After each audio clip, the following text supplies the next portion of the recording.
Sveiki gyvi, aš Gintaras Gimžauskas, čia dar viena tinklalaidės Tavo balsas Europo dalis.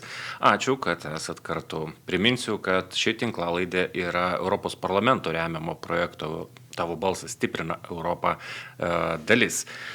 Na, o šios laidos tema Europos prieinamumo aktas, direktyva įpareigojanti verslą didinti ne tik fizinį, bet ir skaitmeninį prieinamumą žmonėms su negale ir vyresnio amžiaus asmenims. Prieinamumo direktyva įsigalios kitų metų, birželio 28 dieną, tai truputį daugiau negu po metų. Kaip ši direktyva paveiks verslą ir visuomenę, ar įmonės jau pasiruošė tam, ar ruošiasi, kodėl apskritai tai yra svarbu, žvelgiant ne tik iš socialinės, bet ir ekonominės perspektyvos. Apie šiuos ir kitus svarbius klausimus šį kartą kalbėsime su skaitmeninės rinkodaros agentūros APG Media įkūrėju ir vadovu Aurimu Pauliumi Girčiu. Sveiki. Sveiki, Gintarai. Visų pirma, gal truputėlį patikslinkim ir paaiškinkim tiem, kas žiūri, klauso, kas yra Europos prieinamumo aktas, koks jo tikslas ir kodėl jis yra svarbus šiandien ES kontekste ir Lietuvos kontekste. Čia turbūt yra svarbus du aspektai. Vienas yra tas, kad žmonės, kurie bendrai paėmus pasaulyje, kurie yra su negale, jeigu tu išskiri ir pabandai juos suskaičiuoti, tai pamatysi, kad visame pasaulyje jų yra panašiai tiek, kiek Kinijoje gyventojų. Tai yra tokio masto... Daugiau nei milijardas. Tokio masto skaičiai, kurie iki šiol buvo didelė dalimi ignoruojami. Ir tai čia vienas aspektas.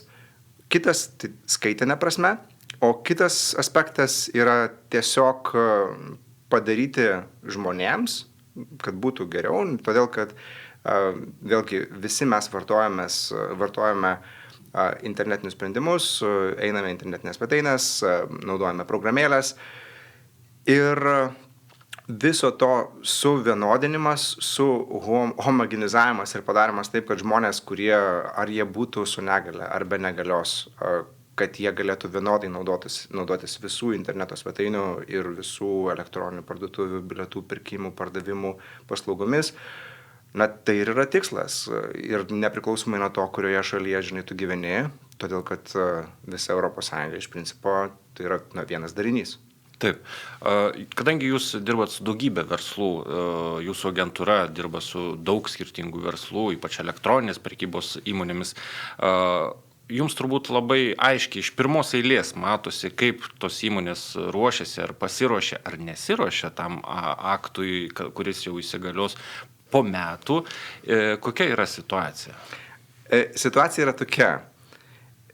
Greičiausiai didžioji dalis įmonių pradės ruoštis arba ruošiasi iš esmės, šios direktyvos įgyvendinimu kitų metų gegužę. Panašiai kaip su GDPR. Visiškai. Tai yra priežastis, dėl ko mes šiandien šnekame su jumis šitoje tinklalaidėje. Aš norėčiau, kad nebūtų tai paskutinės minutės prioritetas ir paskutinės minutės problematika. Žinai, dar viena dokumentacija, kurią reikia įgyvendinti. Tai yra tikrai geras sprendimas, kai tu įsigilini į pačios direktyvos esmę, tai tu supranti, kad tai yra, žinai, gero visuomeniai linkintis, ne produktas, tai yra sprendimas, kuris linki visuomeniai gero. Ir verslai gali pasirinkti du galimus kelius. Vienas tai yra iki paskutinės minutės tempti gumą ir tada kažkaip tai, žinai, ieškoti, kur čia koks pluginas arba įskiepis yra, kuris apsuka ir padaro, kad tu kaip ir atitinki, visiems reikalavimams, arba tu gali žiūrėti šitą problemą iš esmės, ne problemą, bet šitą galimybę iš esmės, ir padaryti taip, kad tavo svetainė, tavo paslaugos, tavo produktai būtų prieinami visiems vartotojams, jų nediskriminuojant, jokių būdų. Taip, tai iš principo turbūt reikėtų žvelgti, aš kodėl šiandien jūs ir pasikviečiau, norisi į tą direktyvą pažvelgti ne tik iš socialinės perspektyvos, nes ta pusė kaip ir visiems aiški. Norisi integruoti didelę dalį visuomenės ir kad ta visuomenės dalis turėtų tas pačias galimybės, kaip ir mes turim kiekvienas ar ne, naudotis elektroninę bankininkystę, elektroninę prekybą, daugybę kitų skaitmeninių sprendimų. Bet yra ir ta verslo pusė, kuri ne ką mažiau svarbi, nes tai yra ekonomikos dalis. Ir turbūt tai yra verslui didelė galimybė, ar ne? Jūs užsiminėte apie tą skaitinę išraišką pasaulyje. Aš šiandien dar prieš laidą užmečiau akį į skaičius Lietuvoje. Neįgalių žmonių Lietuvoje yra daugiau negu 200 000. Jeigu mes pasižiūrėsime į Facebook'o vartotojus Lietuvoje, tai jų yra kiek tenais, žodžiu, virš milijono, šiek tiek, ten 2 milijonai. Tai iš principo 10% nuo visų interneto vartotojų potencialiai yra, žinai, tau neįgalus asmenys, kurie gali būti, kurie gali pirkti daugiau. Jie gali pirkti daugiau, jie ateina į interneto svetainės, bet jie nesupranta, ta prasme, ne tai, kad nesupranta, bet neturi galimybės išleisti pinigų, todėl kad yra svetainės nepritaikytos visiems žmonėms. Ir jų sutvarkymas yra labai paprastas dalykas, tiesiog reikia imti ir pradėti daryti. Labai paprastas. Jūs taip pasakėt, atrodo, spragt pirštų ir įvyko, nors tie, kas turbūt išgirsta apie tai, galbūt ir šitos laidos besiklausydami pirmą kartą, gal netgi išgirsta, kas čia tokio bus. Kodėl tai yra paprasta? Yra keli niuansai. Žodžiu, garsas, vaizdas, tekstas. Iš visos interneto svetainės yra vaizdas, garsas, tekstas, iš principo daugiau, gal animacija, dar papildomai. Kai tu ateini į, tarkime, į jūsų, jūs turėtum Gintarai, žodžiu, elektroninę parduotuvę, joje yra nuotraukos, įsivaizduokime, kad yra batai, tu pardavinėjai batus arba suknelę. Ir yra programiniu būdu galima ir parašyti, kad ten yra batai arba suknelė. Tačiau daugeliu atveju, kadangi nuotraukų yra labai daug ir kartais tos nuotraukos yra tiesiog, tarkim, aš turėčiau iš dropshipinimo elektroninę parduotuvę nuotraukas, pasiėmiau iš AliExpreso, susikėliau pas save į puslapį, kaip ir atrodo vizualiai viskas tvarkingai. Taip. Bet jos yra neaprašytos ir jeigu aš esu žmogus, kuris turi, tarkime, kažkokią tai negalią ir bandau tavo elektroniniai parduotuviai tuos batus arba suknelę nusipirkti, tai vietoj to, kad man pasakytų, kad tenais yra atvaizduota suknelė juoda, suknelė mėlyna arba, žinai, ten su batai, su mokasinai arba kažkokie tokie, man sako, kad tai yra DSC 15 FGH ir taip toliau. Ir ką man pirkti? Kaip man suprasti, kuri iš tų nuotraukų yra teisinga, kuri iš jų yra gera? Čia yra sprendimai jau, yra įskiepiai, kurios galima įsidiegti pas save į svetainę, jų yra tikrai daugybė, yra dirbtinio intelekto sprendimai, kurie nuskaito nuotraukas, aprašo tau, kas tenais yra. Tai daug yra niuansų, kuriuos galima pradėti daryti ir aš dėl to ir sakau, spragt, imi ir padarai, taip tas reikalauja laiko. Taip, tas reikalauja, tai bus dar vienas darbas, kurį tu turėsi tvarkingai padaryti, bet lygiai taip pat ir išeidamas arba eidamas į namus, tu nusivalai kojas. Tai lygiai tiek pat, arba, žinai, eidamas miegoti valaisi dantis. Taip. Aš šiek tiek pasidomėjau situaciją rinkoje, kaip įmonės irgi reaguoja į šią direktyvą. Tai pastebėjau tokį dalyką, kuris beje siejasi ir su GDPR, bendrojų duomenų apsaugos reglamentu, kad didelės įmonės, bankai, telekomunikacijų bendrovės, jos jau anksčiau pradėjo tuo rūpintis, netgi įsteigė pareigybę žmogui, kuris tuo rūpinasi, kad būtų atitikimas reglamentui. Mažesnės įmonės, man atrodo, kaip buvo minėta, jos laukia turbūt to paskutinio skambučio, kada jau bus arba reikia. Ir jos greičiausiai, nežinau, resursų neturi žinių, dar kažko. Kaip jums atrodo, tos mažesnės įmonės, jos pajėgios susidoroti su šituo dalyku, ar čia, nežinau, kai kurie sako, čia perteklinis reikalavimas, vėl čia tie visokie reglamentai, viską sureguliuoti, viską išaiškinti rūpi čia.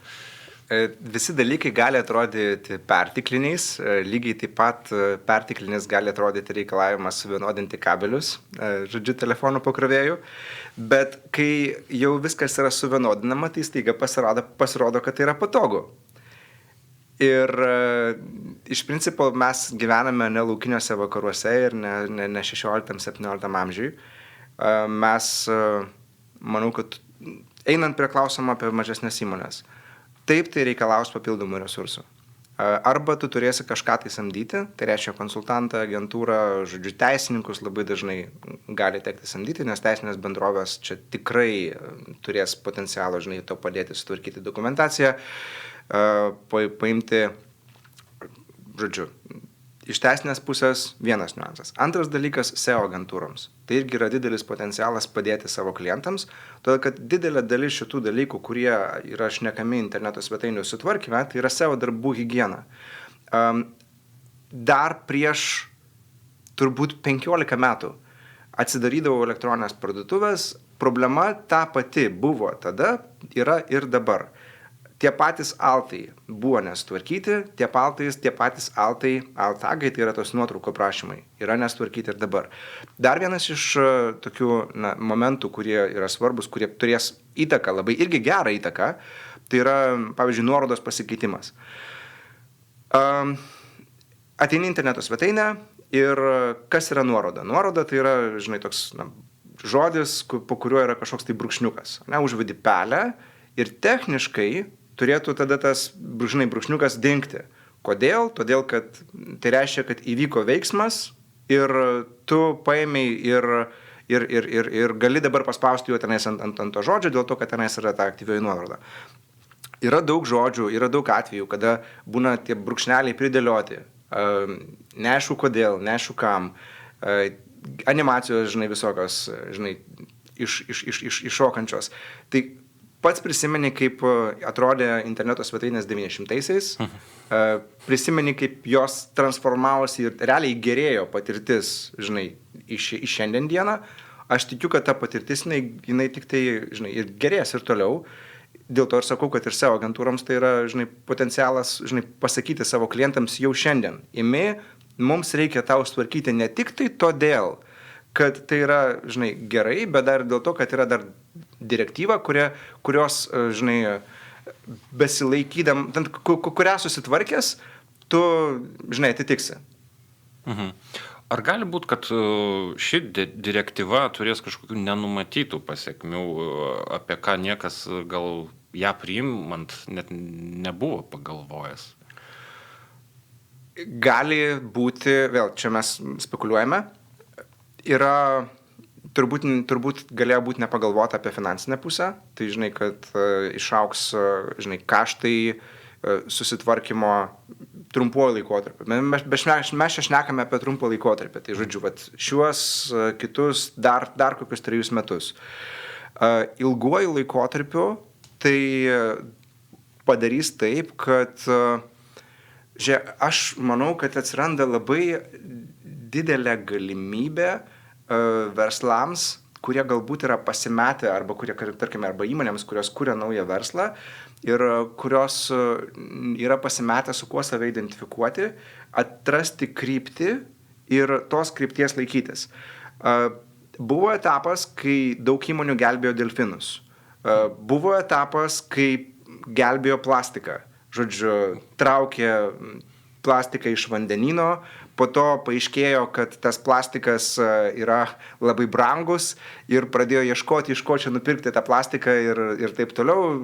Ta prasme, čia yra momentai, kai yra biški feikinama. Tas greenwashingas toks truputį, kalbant apie plastiką, kartais būna. Tu žinai, apie ką aš kalbu, čia yra, žinai, yra, kaip čia pasakius, yra gražioji medalio pusė ir dažnai yra kita medalio pusė. Tai čia aš manau, kad atsiranda potencialas kurtis verslams, žinai, kurie pamatys, kad yra galimybė prisidėti prie to milijardo, žinai, plus žmonių integravimo į visuomenę. Čia vienas dalykas, kitas yra vertybinis aspektas.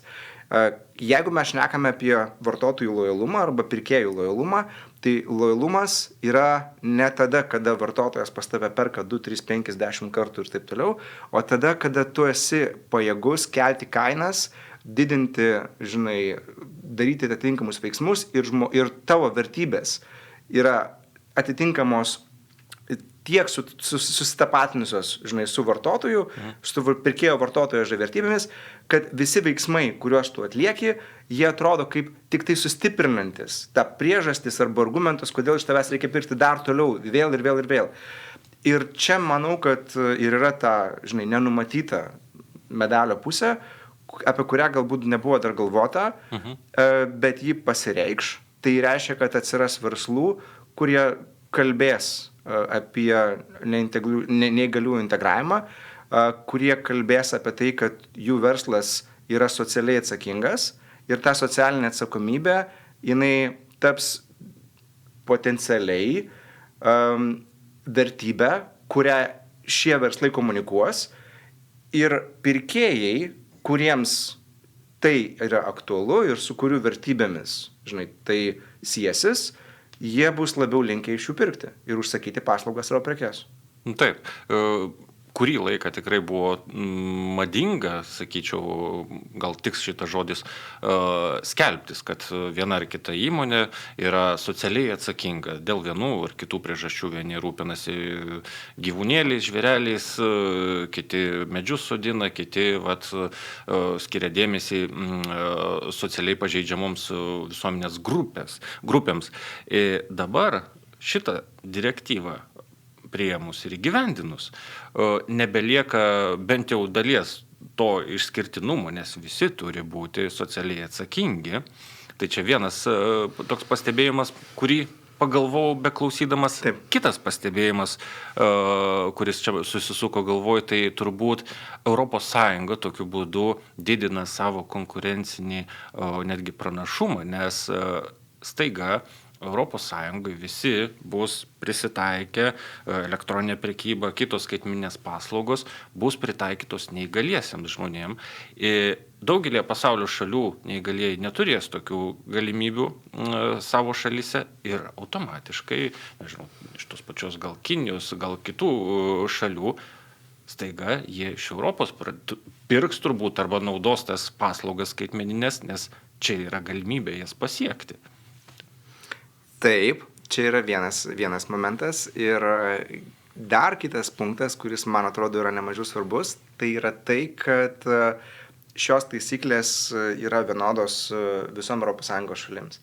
Ką tai reiškia, kad iš principo man arba mūsų klientams lietuviams, Lietuvos verslams, bus iš principo viskas susitvarkius ir viskas vykdant teisingai, bus lengviau prekiauti, su švedais, švedams su lenkais, vokiečiais ir taip toliau, neminant visų ES šalių.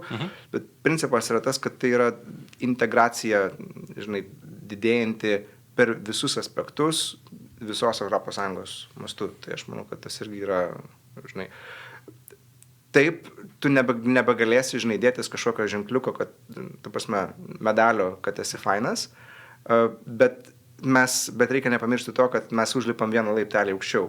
Ir tas, kas anksčiau, buvo bronza, dabar tiesiog taps asfalto ir norma, savaime suprantama. Taip.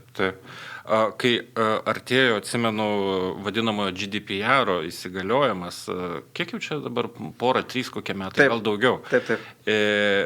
Prieš pat įsigaliojant ir pusmečiui turbūt iki įsigaliojimo buvo daugybė renginių, konferencijų, seminarų, ten teisininkai ir visi kiti ekspertai kalbėjo apie tai, kaip tai svarbu ir kaip tai paveiks įmonės organizacijas ir jie sakydavo, žinokit, ruoškitės, nes jau baudos bus, tai maža nepasirodys. Kaip šituo atveju?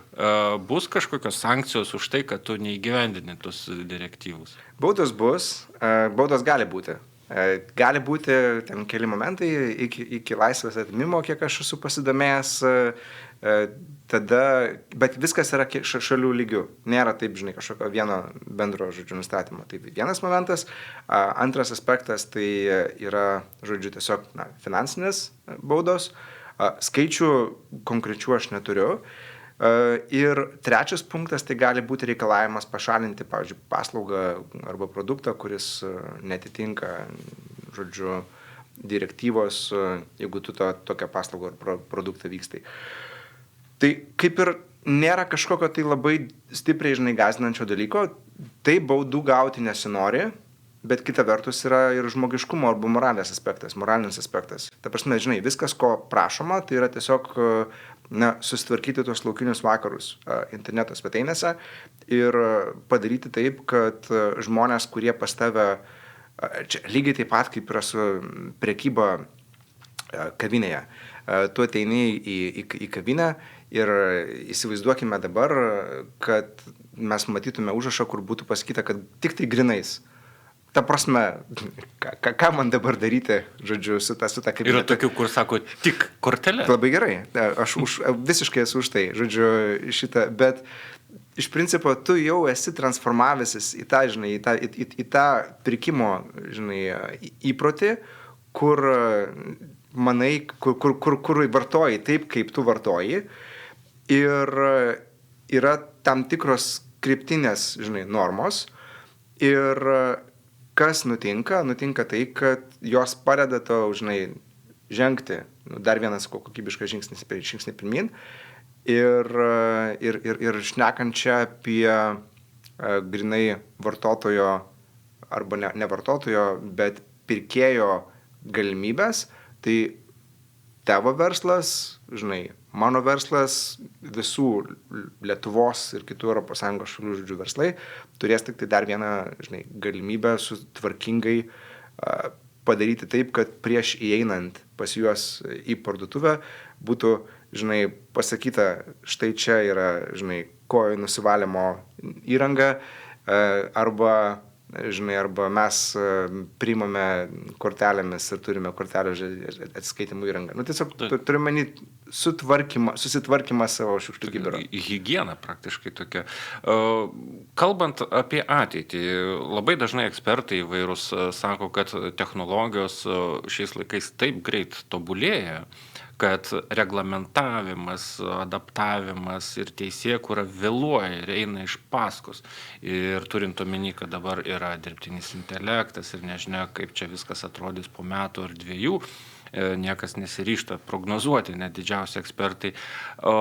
Kaip galėtų atrodyti ta direktyva ateities perspektyvoje? Ar tai nebus toks dalykas, kuris ne visai gal atitinka laikmetį, ar kaip tik, gal tai yra toks pagalbinis įrankis, kurį kurdamas tam tikrą produktą pasižymi. Aha, direktyva, gerai, šitą integruojam ir tada kuriam paslaugą ar produktą. Žiūrėk, čia yra labai tavo geras yra klausimas. Šitos direktyvos įdiegimas dirbtinio intelekto kontekste ir, žinai, ateities perspektyvų kontekste galėtų būti, žinai, pritaikytas tokiam labai paprastam pavyzdžiui, žinai, kas atrodytų savaime suprantama, žinai, tai nenuodyk savo svečių, žinai, pavyzdžiui, arba nešauk žmogaus, kuris vedžioja šunį. Nu, nes, ta prasme, atrodytų savaime suprantama. Ne? Tai kol kas yra dalykų, kurie dar netrodo savaime suprantami. Taip, kadangi yra du pasauliai, galima sakyti taip. Vienas, kurį tu matai interneto svetainėje atėjęs, dėl to, kad tu esi, žinai, regintis pilnai žmogus, ir tada yra kodas, kuris yra už to, ką tu matai, ir tas kodas dažnai yra šiukšlinėlis. Tai padarimas taip, kad tas kodas būtų tvarkingas ir kad nepriklausomai nuo to, ar tu matai, ar nematai, ar girdi, ar negirdi, visiems žmonėms būtų vienodai prieinamas tavo turinys, atrodo savaime suprantama. Ir man kyla klausimas, kodėl tokia direktyva tik tai šiandien yra priimama. Va čia yra klausimas. už dar dešimtmečio tai gali būti tiesiog, žinai, įdiegtas procesas ir lygiai taip pat, žinai, suvokiamas, kaip neviršyti greičio arba nepervažiuoti pėsčiojo. Tai bus tam tikra norma. Bus tam tikra norma. Nekvestionuojama. Aš manau, taip, ta prasme, tai bus tam tikra nekvestionuojama norma, nes tai yra patogu, kai tu pradedi suvokti rezultatą. O rezultatas yra paprastas, padaugėja pirkėjų, padaugėja, žinai, taip. Rinka išauga. Rinka išauga, taip. Mes ką tik šnekėjome, kad tai yra per pasaulį, žinai, milijardas, tai yra dar viena Kinija, Lietuvoje, sakai, 200 000 žmonių. Kur? Argumentų kaip ir daugiau, kaip neturėtų. Tai prasme, Lietuvoje žmonių negimsta daugiau. Mes neviršėjom 3 milijonų. Taip. Tai reikia padaryti taip, kad mes galėtume, žodžiu, padaryti rinką iš tų žmonių, kurie yra Lietuvoje šiuo metu. Ir taip. Viskas. Ar gerai suprantu, žvelgiant iš skaitmeninės perspektyvos ir iš rinkodaros perspektyvos, jeigu visos interneto svetainės, elektroninės parduotuvės ir kitos skaitmeninės paslaugos būtų tinkamai sutvarkytos, kaip reglamentas yra, ar ne, nuotraukos aprašytos gerai, viskas būtų švaru gražu. Tai padėtų iš principo ir skaitmeninės rinkodaros srityje, ar ne, ir verslui būtų paprasčiau netgi savo žinutę į rinką išnešti. Verslui taip, agentūroms būtų mažiau darbo, kas yra truputėlį, žinai, gaila, bet, žinai, kita vertus geriau yra tvarkingas verslas ir darbas su tvarkingais verslais. Tai taip, tu esi visiškai teisus. Čia, žinai, nepokštavant ir nešnekant, neieškant, žinai, dalykų tarp konteksto, yra tiesiog tvarkingesnis pateikimas visko ir, na, atsakymas yra taip. Taip. Žvelgiant į naujovės, jūs užsiminėt apie įskiepius, dar kažkokius kitus sprendimus, gal galima pavardinti žmonėm, kurie galvoja, staiga susirūpino, tai tikrai reikia kažką pradėti daryti ir gal jau čia žiūrėti, kas čia per reglamentas, kaip verslą pritaikyti prie to reglamento, gal yra tie įrankiai, įskiepiai, galbūt netgi galima visą kažkokį tokį žingsnis po žingsnio pavardinti, nuo ko pradėti reikėtų, jeigu jau nutarei imtis šito darbo ir nelaukti paskutinio mėnesio. Taip. Tai iš principo, jeigu tu nori nelaukti paskutinio mėnesio, turbūt pirmas žingsnis, ką reikėtų padaryti, tai nueiti į Google paiešką ir įsirašyti į Google paiešką EAA. Europos prieinamumo aktas. Taip, Europos prieinamumo akto auditas. Yra daug įmonių, kurios teikia jau šitą, yra jau parengę auditavimo įrankius ir tie audito įrankiai, jie praskanuoja tavo svetainę, pasako sąrašą punktų, kas atitinka, kas netitinka ir ką reikia taisyti. Ir čia tada yra kiekvienas verslas jau imasi savo, žinai, sprendimų. Vieni iš jų perka paslaugas iš tų auditorių, kurie tą auditą atliko, kiti su tais dažnai nemokamais auditais, paliktais už elektroninio pašto adresą, eina pas savo, žodžiu, programuotojus ir susitvarko viską, bet iš principo atsakant trumpai, tai pirmas žingsnis, nuo ko reikia pradėti, tai yra eini, ieškai Europos prieinamumo akto, žodžiu, auditas, susirandi įrankį, kuris audituoja tavo interneto svetainę ir tą auditą atlikęs pamatai, kas pas tavį yra gerai, kas yra blogai. Tai yra panašiai kaip SEO auditas. Jeigu esate darę arba matę, kaip jie veikia, tai panašiai veikia ir šitas įrankis, arba šitie įrankiai, nes jų yra daug, įmonės kuria šitos sprendimus ir susitvarkius viską, tu esi ramus, kad jau esi pasiruošęs. Taip. O ką geriau daryti, ką rinktis geriau? Ar samdyti, nežinau, agentūrą, teisininkų kontorą, ar samdyti žmogų, kuris dirbtų viduje įmonės ir pasirūpintų šito reglamento įgyvendinimu? Aš manau, kad priklauso viskas nuo įmonės dydžio. Jeigu jūs operuojate, nes matai vėlgi, kai mes šnekame apie samdymą, tai pilno etato žmogus Lietuvoje kiek kainuoja? Tokia pareigybė, 3000 turbūt darbo vieta. Jo, būtent. Tai reikia įsivertinti, ar tau reikia tikrai, žinai, visam laikui tokios pareigybės. Konsultantai kainuos pigiau.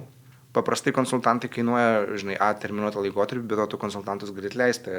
Žodžiu, tiesiog šalių sutarimų draugiškai, net ne šalių sutarimų, tiesiog pasakėjai, kad viskas, po mėnesio mes su jumis nebedirbsime ir viso gero. Tai aš manau, kad čia vidinio žmogaus nereikia, nebent suterminuota kažkokia tai ten sutartimi, kad jisai padėtų jums susitvarkyti viską. Iš principo konsultantai yra tai, ko užtenka. Teisininkai padės tikrai. Ir aš tikiu, kad skaitinės rinkodaros agentūros irgi turi pakankamai kompetencijų tam, kad padėtų. Kai kurios gali padėti, kai kurios galbūt nematys čia potencialo. Tai sakys, kad, nežinau, kreipkitės į kažką tai, kas gali patarti, padėti. Kita vertus, vėlgi viskas susiveda į